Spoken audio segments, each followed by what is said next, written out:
Time now for our weekly Royals report. We begin this week with Prince Harry, who is continuing his war on the tabloid press. You may remember last week we told you the Duke and Duchess of Sussex are suing the Mail on Sunday for publishing a letter Meghan Markle wrote to her estranged father. Now Prince Harry is filing a different lawsuit against different tabloids. BBC Royal Correspondent Sarah Campbell joins us now to talk more about this. So, Sarah, what are the allegations brought forward in this phone hacking lawsuit? Just give us some context for this.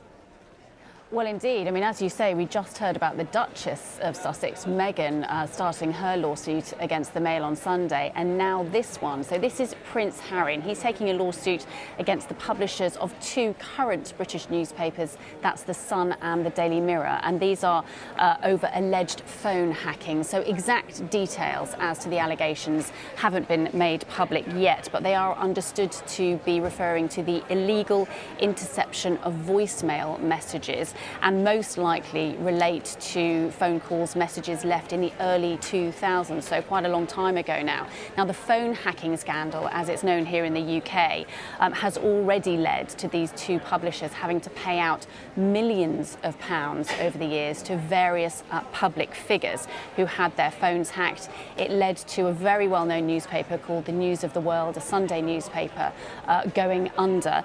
And it was known, it has been known that Prince William and Prince Harry did have their phones hacked during this time. There were details of private phone messages leaked, but this is the first time that either of them have taken legal action. And as you say, this comes in the same week as that extraordinary statement that was released by Prince Harry, where he talked about there being a ruthless campaign being waged by the British tabloid press against his wife Meghan.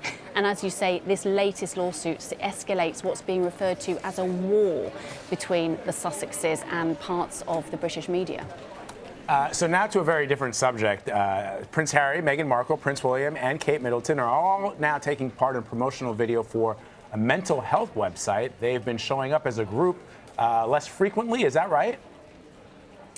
Yeah, so this was an advert that aired on British television on Monday evening. We didn't see the four of them, but we heard the four of them. They took part, they did the voiceover, if you like. And it's basically to do with encouraging people to think about their mental health. So it's backed by the National Health Service. And as you say, it's all four of them coming together. Now, why is this significant? Do you remember last year, we saw them all on stage together in 2018. They were called the Fab Four. And this was under the umbrella of the Royal Foundation, which at that time was kind of the umbrella organisation for all of the charities, all of the groups that they were interested in. And then earlier this year, there was a split. It's now the Royal Foundation of just the Duke and Duchess of Cambridge, and the Sussexes will launch their own Royal Foundation next year, the Royal Foundation of the Duke and Duchess of Sussex. So that's why it's been interesting for royal watchers about this split that's happened. But at the time the split happened, to be fair, they did say that on certain issues, and certainly mental health is something which has united all four of them in the past, they did say at the time they would come back together, they would sort of join forces on big issues like this, and this is what's happened this week. All right, Sarah Campbell, thank you very much.